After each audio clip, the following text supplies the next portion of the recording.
Ya, Assalamualaikum warahmatullahi wabarakatuh. Perkenalkan, nama saya Vio. Di sini saya akan mempresentasikan tentang proyek mata kuliah sistem dinamis saya yang berjudul tentang model dan simulasi sistem dinamis dari gerak sepeda listrik series butterfly trike. Langsung saja. Yang pertama yaitu saya akan memaparkan tentang latar belakangnya. Kendaraan berbahan bakar fosil pada akhir-akhir ini sudah mulai ditinggalkan dan digantikan dengan kendaraan bertenaga listrik yang lebih ramah lingkungan dan memiliki efisiensi yang tinggi. Kendaraan listrik semakin dikembangkan agar kedepannya dapat mempermudah manusia dalam melakukan mobilitasnya. Salah satu parameter dalam mendapatkan efisiensi yang tinggi adalah pada bagian sistem penggeraknya atau drivetrain. Maraknya kendaraan listrik ini juga sampai merambah ke dunia sepeda. Sepeda yang biasanya dikayu dengan menggunakan pedal, sekarang sudah banyak ada tambahan motor listrik dan baterai untuk penggerak utamanya. Jadi tidak hanya digerakkan secara mekanis saja. Nah, salah satu contohnya adalah sepeda series butterfly trike ini. Ini adalah salah satu produk sepeda listrik yang merupakan sepeda roda 3 dengan penggerak utama motor listrik dan tambahan pedal pengayuh.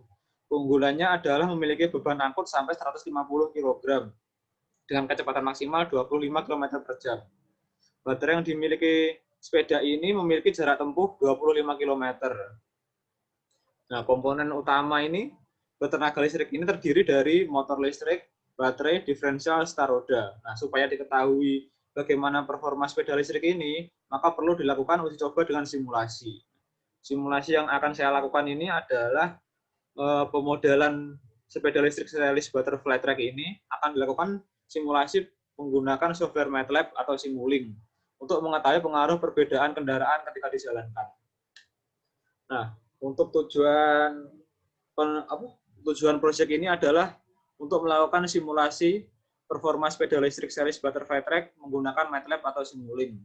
Yang kedua, untuk mengetahui simulasi performa sepeda listrik series butterfly trike ini terhadap variasi beban kendaraan menggunakan MATLAB atau Simulink.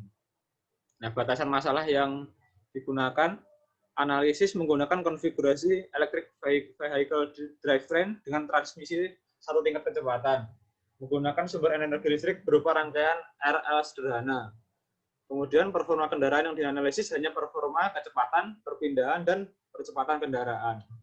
Nah, untuk flowchart pengujiannya yang pertama yaitu kita akan mengamati spesifikasi dari sepeda listrik tersebut. Yang di sini kita akan mendapatkan parameter-parameter yang digunakan untuk pengujian. Di antaranya ada inersia motornya, kemudian diferensial inersianya, massa dan dari bodi kendaraan, kemudian sirkuit resisten dari motornya, sirkuit inductance dari motornya, kemudian shaft stiffness, kemudian tire torsional stiffness, dan tire viscous damping. Kemudian setelah didapatkan parameternya, kemudian kita akan membuat persamaan gerak dari sepeda listrik ini. Kemudian menyusun state variabel dari persamaan-persamaan tersebut. Nah, lalu akan dibuat kode dan blok diagramnya di MATLAB dan Simulink. Kemudian setelah dibuat blok diagramnya nanti akan disimulasikan dengan variasi beban kendaraan. Nah, setelah itu akan didapatkan output grafik perpindahan, kecepatan, dan percepatan dengan variasi beban kendaraan yang akan kita analisis dan kita simpulkan hasilnya nanti.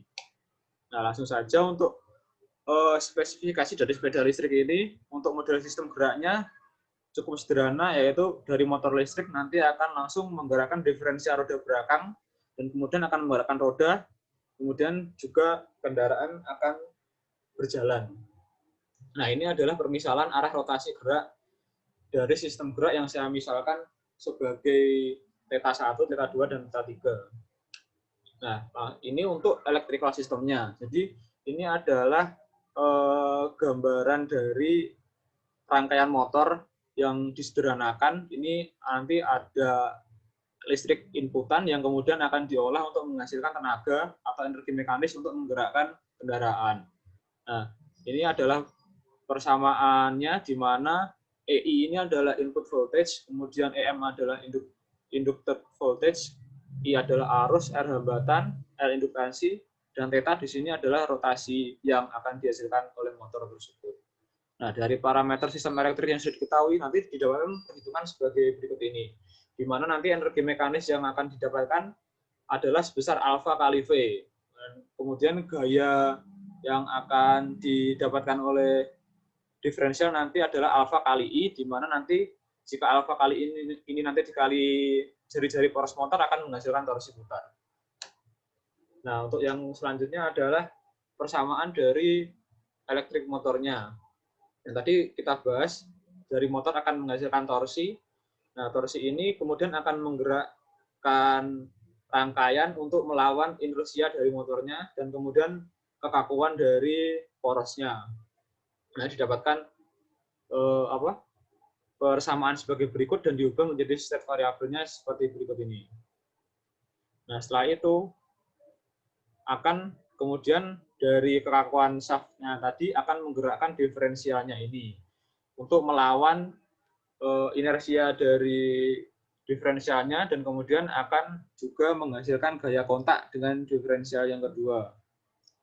Ini adalah persamaan geraknya dan kemudian diubah menjadi state variable sebagai berikut. Lalu untuk diferensial 2, yang tadi gaya kontak dari diferensial 1 akan melawan inersia dari diferensial 2 dan kemudian akan juga melawan kekakuan dari tire torsional stiffness dan tire viscous damping. Nah, akan didapatkan persamaan sebagai berikut. Kemudian juga diubah menjadi state variable sebagai berikut ini. Nah, untuk menghilangkan FC-nya agar nanti kita bisa masukkan ke blok diagramnya, nanti kita akan substitusikan persamaan gerak diferensial 1 dan diferensial 2 untuk menghilangkan FC. Nah, untuk itu kita substitusikan sebagai berikut. Nah, ini kita misalkan θ 2-nya, nanti kita ubah ke θ 3 dengan menggunakan rasio diferensial. Nah, nanti didapatkan persamaan hasil substitusi sebagai berikut, dan juga dihasilkan nanti inersia ekuivalen, B ekuivalen, dan K ekuivalen sebagai berikut.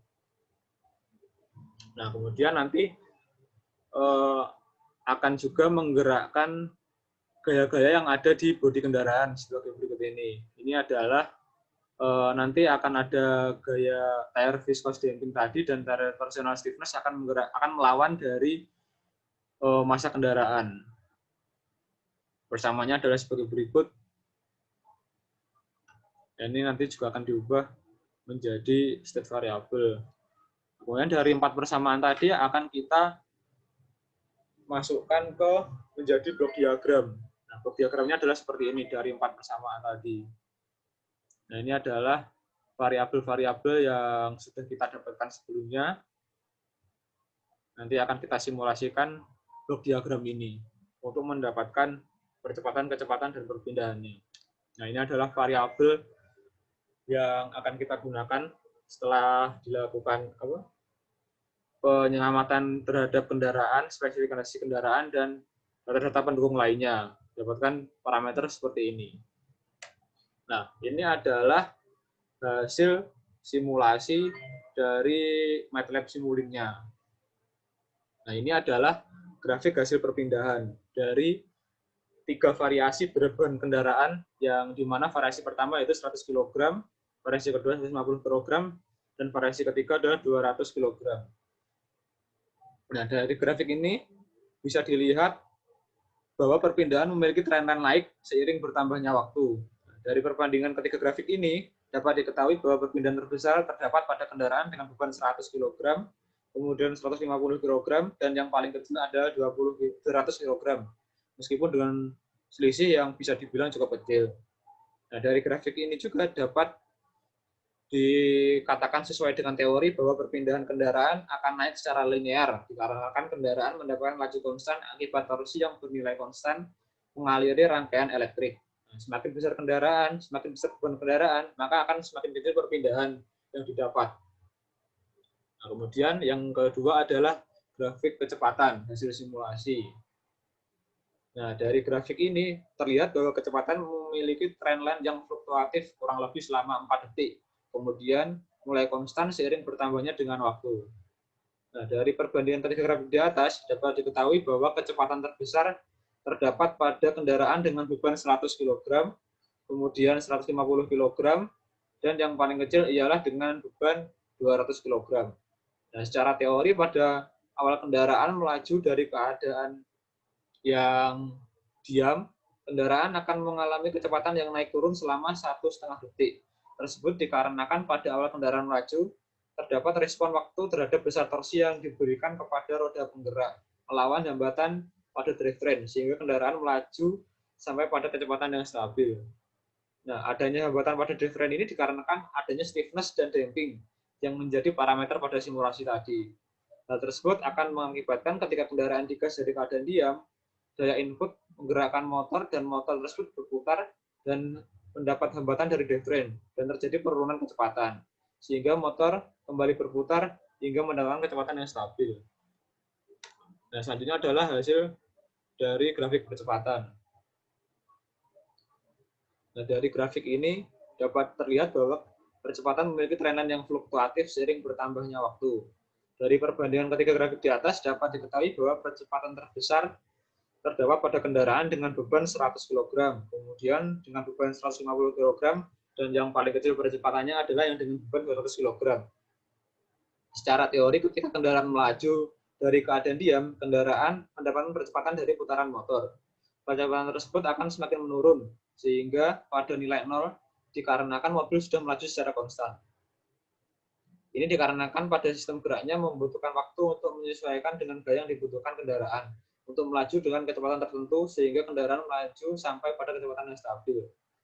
Dari hasil grafik didapatkan bahwa sesuai dengan teori, di mana terdapat percepatan ketika kendaraan mulai melaju dari keadaan diam hingga percepatan tersebut berkurang menuju kecepatan konstan dan menyebabkan percepatannya nanti akan menjadi 0. Semakin besar arus yang mengalir ke motor listrik, maka akan semakin besar torsi yang dihasilkan. Dan semakin besar beban kendaraan, maka percepatan akan semakin mengecil, sehingga percepatan awal yang dialami kendaraan juga akan semakin kecil pula.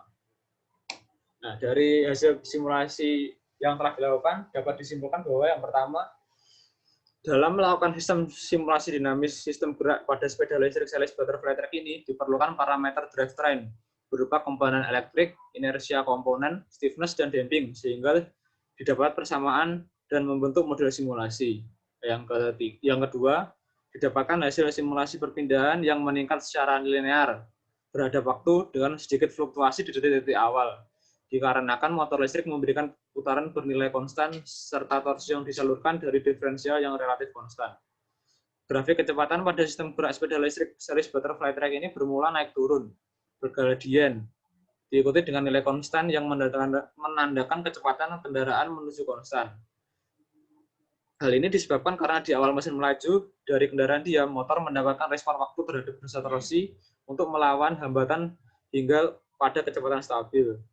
Kemudian yang ketiga, grafik percepatan pada sistem gerak sepeda listrik ini mengalami kenaikan dan penurunan yang bergradien menurun, diikuti dengan nilai konstan 0. Hal ini dikarenakan grafik kecepatan yang semakin lama semakin stabil, sehingga tidak ada percepatan karena rasio yang dipakai pada transmisi ini hanya satu tingkat percepatan. Nah, yang keempat, perbedaan variasi beban kendaraan yang naik berbanding terbalik dengan menurunnya kurva performa kendaraan listrik, baik itu dari perpindahan, kecepatan, dan percepatan. Nah, itulah hasil dari proyek simulasi sistem dinamis saya. Jika ada kurang lebihnya mohon maaf. Assalamualaikum warahmatullahi wabarakatuh.